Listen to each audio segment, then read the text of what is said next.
Kaixo, Gabon eta ongi etorriak berriz ere Hamaika Telebistako kulturzulora. Joan den astean hasi genuen gure ibilbidetxoa kulturzulo honetan, eta aste honetan Gile daukat nire ondoan, eta berarekin batera jarraituko dugu ikasturte honetako ibilbidea. Joan den astean Santik Txinara eraman gintuen, eta Gile, zuk ere handik hasiko zara, ezta? Bai, baina ez gaur eguneko txinaz goaz, Txina prerevoluzionaria esaten jakon horreri. Bueno, lehenengo eta bain gustakutuko jaten kokatzea purbete Gilea, Huang Zhongzhu. Gizon hau esango neuke desala Txina preiraultzaile horretan eliteetariko bat. Hizkuntza okzidentaletan graduatua, mendebaldeko literaturan graduatua, eta txinatar literatura klasiko horren espezialista. Ikasketak Oxforden burututakoa, eta Oxfordetik bueltan Txinara joan dakoan hasten dana idazten. Hiru lau lan burutzen ditu, Txina Republika aldarrikatzen den arte, eta ordutik aurrera hasten da zentsuratua izaten, eta bere lana mugatzen dute kritika literariora. Gero Maoren iraultza kulturalean, ja guztiz errepresaliatua da, eta bere bidea apurbet galtzen dena. Urrengoko urratsa da, 1978 edo hasten denean Txinako zabalkuntza politikoa, gizon honen aurreko lana eta lan berriak edo bitartean idatzitako lan horiek berra argitaratzen dira, eta ja hasten da zelako kritikaren, mendebaldeko eta Txinako kritikaren onespena jasotzen. Beraz, ibilbide kuriosoa, gizon intelektual baten ikuspuntu kritikoaz bere gizartearekiko. Primeran aurkeztu duguzu idazlea, autorea, baina zer ekarri dugu oraingoan? Bueno, ekartzen duguna da nik uste dut erderaz edo, guri erderaz inuzkeraz literaturan dagoen liburu bakarra. Bere obran zabalagoa da, baina momentuz eskuragarri nik uste dut hau bakarri daukagula. Beraz, da purbet bere lanik suposatzen da, handiena edo kritikariek gehien goraipatu dutena, orain arte. Bueno, La fortaleza asediada da izenburua, eta La fortaleza asediada da Frantziako esaera zahar bat. Eta La fortaleza asediada esaten da matrimonioari. Zeren, barruan dauena kanpoan gureko leukegon, eta kanpoan dauena barrura jo nahi duena. Beraz, paradoja hori sortzen da, matrimonioa dan gotorleku horretan, ez da? Beraz, ardatza da liburu honen protagonistaren, esaten dana edukazion sentimental hori edo. Baina, bere gora bera guztiak, harremanak emakumeekiko, eta además, interesgarria dana, baina nire interesgarriago irudituten jatena, da bide kolateraletatik egiten zaigun deskribapena garai hortako Txinako gizartearen harremanak, ez da? Kokatu behar da liburua 20. mendeko 30. hamarkadan kokatuta dagoela, Txina eta Japonen arteko gerra sortzen denean.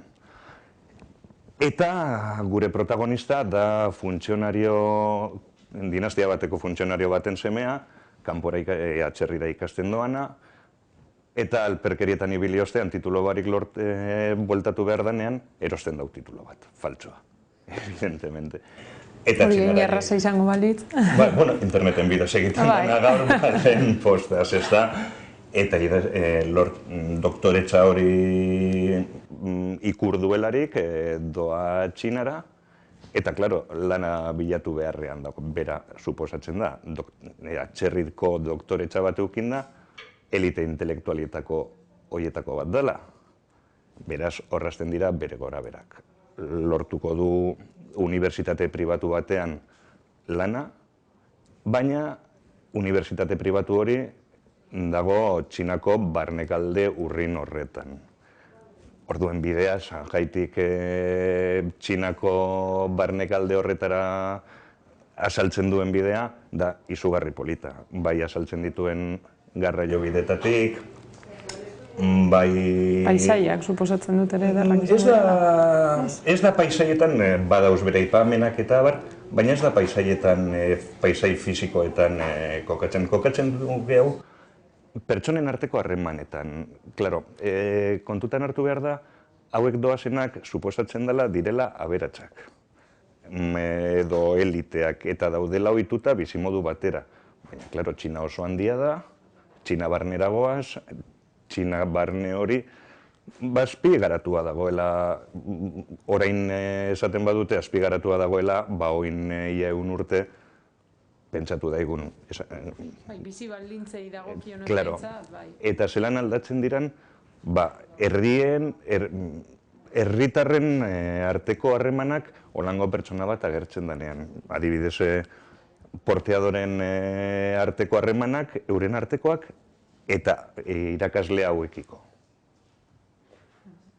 Eta nik uste dut hori dela, horrek bide kolateralak direla oso interesgarri egiten dutenak liburua. Gero badago parkatu, gero badago intelektualen arteko edo intelektual euren bizimodua asaltzen duen unibertsitatean lanean dagoenean, asaltzen duenean intelektual horien bizimodua, ikusi aldugu gaur egun ikusten ditugun intelektualen akats bardinak, esnobismoa, faltsukeria, barkatu diesadatela intelektual guztiak, baina da askotan emoten duten irudia. Eta orduan egiten dute oso lan interesgarria. Eta gainera, esango nuke bukatzeko liburuagaz, guztiok daukagula edo nahiko amankomuna dela pentsatzea literatur txinoa, literatur denso bat, bezala gogorra. Eta kasu honetan, guztiz kontrakoa da oso estilo ironikoan idatzita, oso harina eta oso deskribapen txikerrekin. Ez da luzatzen deskribapenetan, ez da luzatzen detailetan, baizik eta doala mamira. Eta mamira egurra emoten. Eta hori eskertzen da askotan. Eta eskertzen da, ganera pertsonaiak ez dira asko bez, beraz, txinarri zenak guretzako zikeran, edo niri iruditen jate, gatxak direla kokatzeko, eta asko ez izan da, aria jarraitu gehinkeen, baneiko lasaitasunez. Beraz, hemen lehenengo gaur eukiduguna, harin edo erraz irakurri daiteken autore txinatarra, eta orain salto egingo dugu, bai herrialdez, eta... Bai, eta beste, Mediterraneoko Irlandien eragoaz, Siziliara, herrialde kuriosoa, eta, betiko modurez goaz kokatzen lehenengo egilea, Simonetta Agnello. Simonetta Agnello berez abokatua da, Palermon jaio uste dut, baina jatorriak Agrigenton. Eta neska hau, Londresen bizi da, neska. Andrasko hau Londresen bizi da urteak, abokatua esan dudan bezala, eta dedikatua dagoena bai umeen eta bai etorkinen eskubideen defentsan. Oso militante aktiboa, aktivista esaten dutena, ibili dana Holango tribunalak preseiditzen, eta bera sozialki ez sospetxosa dan egilea. Naiz eta bera jatorriz Siziliako aristokraziaren alaba izan. Bere lehenengo obra, berak behin baino gehiagotan esan du, Fiumitxinoko aireportuko atzerapen bateri esker hasi zela idazten, eta debut lana izateko izugarri polita, eta bai Italian eta bai hemen ere, Italian boom bat izan zen, baina hemen bebai oso ondo saldu izan den La Menulara. Dira, jakin dezagun itxarotea ez dela denbora galtzea, askotan denbora hori aprobetsa daitekela. Ez dugula mobila hartuta deitu behar. Talentoa dekonak zikeran egin aprobetsatu aldu, talentoari gau izenok telefono hartuta. Autore siciliarra, baina lana edo historioa non kokatzen da, zer ekartzen dugu? Bueno, La Menulara lehenengo eta behin esan behar da dialekto siciliarrean dala almendra biltzailea. Beraz, ja zigenke pentsatzen Sicilian kokatzen dela. Da Sicilia barnekaldeko herri batean hiltzen den Andrasko nagusi bat. Eta bide horretatik hasten dugu jakiten Andrasko hau Menulara izatetik aristokrata familia baten administradore bakarra izatera zelan aiegetan. 20. mendeko 60. hamarkadan kokatua, berriro ere Siciliar gizartearen islada bat, ikusten dana edo iradokitzen dana horrialdetan gizarte kolapsatu zahar baten bukaera eta barri bat ez da naiegetan. Hor dagoen muga horretan ikusten dugu, Andrasko honen bitartez ikusiko dugu, azkenengo 50 urtetan zelan gauzak itxuraz asko aldatu diren, baina erroz gitxi aldatu diren. Nik esango nuke apurbet gizarte siciliarra ezagututa asko aldatu dela, evidentemente, baina erroak hor daudela. Oso estilo politan idatzita, ez da relato lineal bat. Sicilian badago oso kostumbre bat, suposatzen dut hemen jarraitzen duela, kotilleoa dena. Orduan, Andraskonen hilketa funeral ostean, hasten dira herrikideak Andrasko oniri buruz berbetan. Eta orduan, dakigu haien kotilloen gaitik, zer izan dan bere bizitza, eta zeintzuk dira egiak eta zeintzuk dira gezurrak, historia oso bat egituratu arte.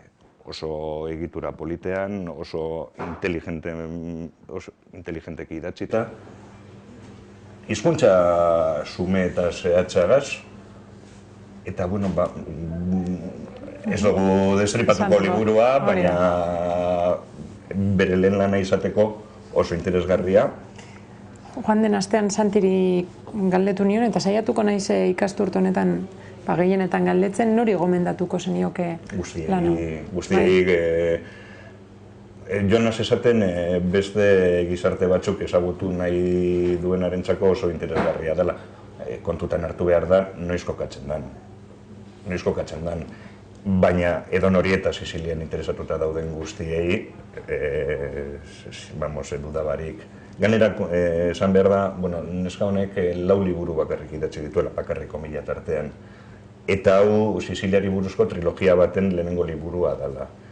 Eta horre ez dago kronologikoki egituratuta trilogia, baina 19. mendetik 20. menderainoko Siciliar gizartearen bilakaera deskribatzen dela. Beti ere, pertsonai femeninoetatik, pertsonai femenino oso indartsuetatik esan behar da. Beti nortasun handiko jendearen emakumezkoen bidez isladatzen dutela Siciliar realitate hori. Lampedusatik apurbet Gatopardo horretatik apurbet aldenduz. Naiz eta Gatopardo izan, Gatopardo eta Los Virreyes behar bada izan Siciliako gizartearen isladarik handiena edo famatuenak zikera. Gile, eskerrik asko berriz ere liburuen bitartez bidaiatzen laguntzeagatik, beti beste herrialde batzuetara, beste kultura batzuk ezagutzera laguntzen gaituzuelako, eta zuei esatea, hemen egongo garela berriz ere, datorren astean, gomendio gehiagorekin, Hamaika Telebistako kulturzuloan. Ondo segi!